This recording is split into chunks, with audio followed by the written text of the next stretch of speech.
Let us pray for a financial breakthrough into our life. Heavenly Father, I come before you filled with so much gratitude and full expectation. I always thankful for your faithfulness and provision you have in my life. Today, O Lord, I lift up all my financial needs before you, knowing you, Father God, that you are my loving Father who cares for every details of my life. Lord, I ask for unexpected blessing and provision. I pray for a financial surprises and divine opportunity that exceed my expectation. You are the God of abundance and prosperity. And I trust that your blessing has no limit into our life. As I seek your provision, I desire to be a good steward over what you have already trusted me, to keep me to manage my resources wisely, so that I may honor you and be a blessing to other people. I declare that I am open to your leading and guidance. Guide me to the right opportunity, connection, and resources that will align with your divine plan over my life. Thank you, Lord, for your promises in Philippians 4 verse 19, that you will supply all my needs according to your richness and glory according in Christ Jesus. I choose to stand in your promises and trust that your prosperity and provision will flow abundantly in my life.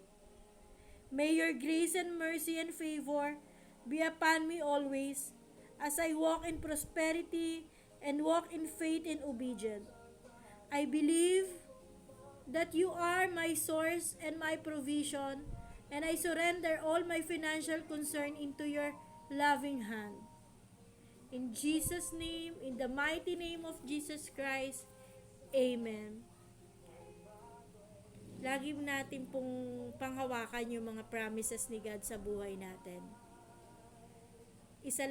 Ilan lang po yan sa mga promises ni God for prosperity and abundancy. Mag-seek po tayo every day sa Bible, sa Word of God, ng mga promises ni God sa buhay natin.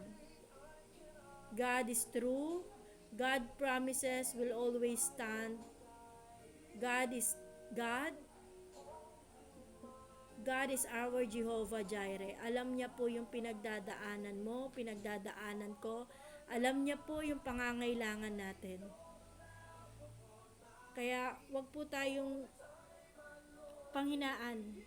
Kahit minsan parang gusto na natin bumitaw sa dami ng pinagdadaanan, sa dami ng problema, sa dami ng kailangang bayaran. Nawalan ka ng source of income, nabaong ka sa utang, maraming nagalit sa'yo, may mga naloko kang tao. Isuko lang natin yan kay God. Hindi madali yung proseso, pero alam ko, hindi habang buhay nandito tayo sa sitwasyon na to. May tinuturo lang ang Diyos sa buhay natin. Kung gusto natin makamit yung breakthrough natin, kailangan muna natin dumaan sa brokenness para makita natin yung kapangyarihan ng Diyos sa mga buhay natin. Thank you mga friendship. Have a nice day. God bless.